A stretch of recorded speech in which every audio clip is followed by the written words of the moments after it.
Gas ಸಮಸ್ಯೆಯಿಂದಾಗಿ ರಸ್ತೆಗಿಳಿಯೋದಿಲ್ವಾ ಆಟೋಗಳನ್ನೇ ನೆಚ್ಚಿಕೊಂಡವರಿಗೆ shocking ಸುದ್ದಿ.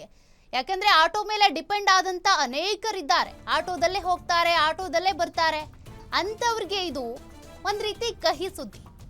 Auto ಬಂದ್ ಮಾಡಿ ಅನ್ನುವಂಥ ನಿರ್ಧಾರವನ್ನ ಆಟೋ ಚಾಲಕರ ಸಂಘ ತೆಗೆದುಕೊಂಡಂತಿದೆ. ಯಾಕಂದ್ರೆ ಅವ್ರಿಗೆ ಸಮಸ್ಯೆ ಆಗ್ತಾ ಇದೆ ಸಾಕಷ್ಟು. ಗ್ಯಾಸ್ ಸಿಗ್ತಾ ಇಲ್ಲ, ಸಿಕ್ಕರೂ ರೇಟ್ ಜಾಸ್ತಿ ಆಗ್ಬಿಟ್ಟಿದೆ. ಒಂದ್ ಕಡೆ ಸರ್ಕಾರ ಸ್ಪಂದಿಸ್ತಾ ಇಲ್ಲ. ಹೀಗಾಗಿ ಬೀದಿಗಿಳಿಯೋದಕ್ಕೆ ಹೋರಾಟಗಾರರು ನಿರ್ಧಾರ ಮಾಡಿದಂತೆ ಇದೆ. ಇಡೀ ರಾಜ್ಯದಾದ್ಯಂತ ಆಟೋ ಬಂದ್ ಮಾಡಲು ತೀರ್ಮಾನ ತೆಗೆದುಕೊಂಡಿದ್ದಾರಂತೆ. ಆಟೋ ಚಾಲಕರ ಪರವಾಗಿ ವಾಟಾಳ್ ನಾಗರಾಜ್ ಅವರು ನಿಂತಿದ್ದಾರೆ. ವಿವಿಧ ಕನ್ನಡ ಪರ ಹೋರಾಟಗಾರರ ನೇತೃತ್ವದಲ್ಲಿ ಪ್ರತಿಭಟನೆ ಮಾಡಬೇಕು ಅಂತ. ನೋಡಿ, ಅಲ್ಲಿಂದ ಹಡಗ್ ಬಂತು, ಆ ಹಡಗಿನಲ್ಲಿ ಅಷ್ಟೆಲ್ಲ LPG ಬಂತು, ಹಾಗೆ ಹೀಗೆ ಅಂತ ಹೇಳ್ತೀವಿ. ಬಟ್ ಇಲ್ಲಿ ಪರಿಸ್ಥಿತಿ ನೋಡಿದ್ರೆ ಏನೂ ಬದಲಾವಣೆ ಆಗ್ತಾ ಇಲ್ಲ. ಆಟೋ ಚಾಲಕರಿಗೆ LPG ಸಿಗ್ತಾ ಇಲ್ಲ, ಸಿಕ್ಕರೂ ಕೂಡ ರೇಟ್ ಜಾಸ್ತಿ. ನಮ್ಗೆ LPGನೇ ಸಿಕ್ಕಿಲ್ಲ, ಬಾಡಿಗೆ ತೆಗೆದುಕೊಳ್ಳೋದಕ್ಕೂ ಆಗ್ತಾ ಇಲ್ಲ, ಎಲ್ಲೂ ನಾವು ಹೋಗ್ತಾ ಇಲ್ಲ, ಸಂಪಾದನೆ ಮಾಡ್ತಿಲ್ಲ. ಮತ್ತೆ ಹೇಗೆ ಇಷ್ಟು ರೇಟ್ ಜಾಸ್ತಿ ಆದ್ರೆ ನಾವು LPG ಕೊಂಡ್ಕೊಳ್ಳೋದಕ್ಕೆ ಸಾಧ್ಯ, ಹೇಗೆ ತುಂಬಿಸೋದಕ್ಕೆ ಸಾಧ್ಯ? ಆಟೋ ಚಾಲಕರು ಅಳಲ್ ತೋಡ್ಕೊಳ್ತಿದ್ದಾರೆ. ಹೀಗಾಗಿ ಮೆಜೆಸ್ಟಿಕ್ನಲ್ಲಿ ವಾಟಾಳ್ ನಾಗರಾಜ್ ಅವರು ವಿನೂತನ ಹೋರಾಟ ಮಾಡೋದಕ್ಕೆ ಮುಂದಾಗಿದ್ದಾರೆ. ಎತ್ತಿನ ಗಾಡಿ ಮೇಲೆ ಆಟೋ ಇಟ್ಟು ಅದ್ರ ಮೇಲೆ ಅವ್ರು ಕೂತ್ಕೊಂಡು ಪ್ರತಿಭಟನೆ ಮಾಡಿದ್ದಾರೆ. ದೃಶ್ಯಗಳನ್ನ ನೀವು ಗಮನಿಸ್ತಾ ಇದ್ದೀರಿ. ವಿಭಿನ್ನವಾಗಿ ಪ್ರತಿಭಟನೆಗಿಳಿದಿರುವಂತ ವಾಟಾಳ್ ನಾಗರಾಜ್.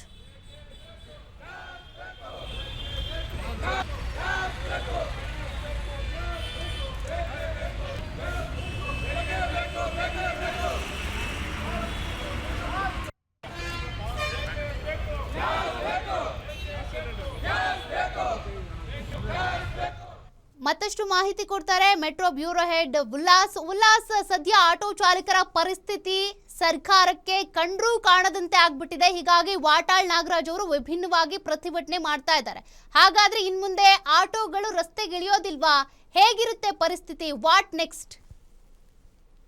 ಈಗ ರಾಜ್ಯ ಸರ್ಕಾರ ಮತ್ತೆ ಕೇಂದ್ರ ಸರ್ಕಾರ ಎರಡೂ ಸರ್ಕಾರಗಳು ಕೂಡ ಆಟೋ ಚಾಲಕರ ಆಗಿರ್ಬೋದು, ಅವರ ಸಮಸ್ಯೆ ಆಗಿರ್ಬೋದು, ಮತ್ತೆ ಆಟೋ LPG ಪೂರೈಕೆ ಮಾಡುವಂತ ಕೆಲಸದಲ್ಲಿ ಯಾವುದೇ ರೀತಿಯಾದಂತ ಒಂದು ಸ್ಪಂದನೆ ಸಿಗ್ತಾ ಇಲ್ಲ.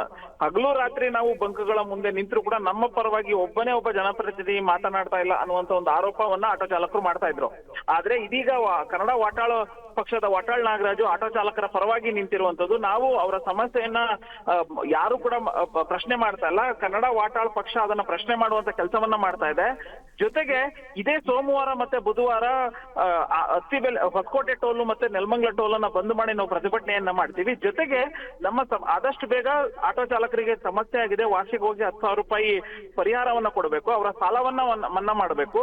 ಜೊತೆಗೆ ಕೂಡಲೇ ಅವರ ಆಟೋಗಳಿಗೆ ಬೇಕಾದಂತಹ LPG ಪೂರೈಕೆ ಮಾಡ್ಲಿಲ್ಲ ಅಂತಂದ್ರೆ ಇಡೀ ರಾಜ್ಯಾದ್ಯಂತ ಅತಿ ಶೀಘ್ರದಲ್ಲೇನೆ ಆಟೋ ಸಂಚಾರವನ್ನ ಬಂದ್ ಮಾಡುವಂತಹ ಒಂದು ತೀರ್ಮಾನವನ್ನ ನಾವು ಮಾಡ್ತೀವಿ. ಇದಕ್ಕೆ ಎಲ್ಲ ಆಟೋ ಚಾಲಕರಾಗಿರ್ಬೋದು ಮತ್ತೆ ಸಂಘಟನೆಗಳು ಕೂಡ ನಮಗೆ ಸಪೋರ್ಟ್ ಅನ್ನ ಕೊಡ್ತಾರೆ.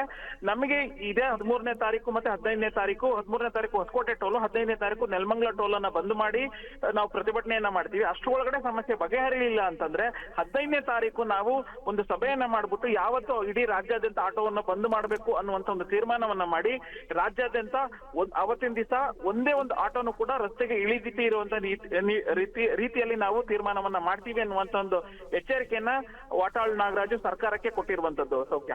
ಓಕೆ, ಥ್ಯಾಂಕ್ ಯು ಉಲ್ಲಾಸ್ ಮಾಹಿತಿಗೆ.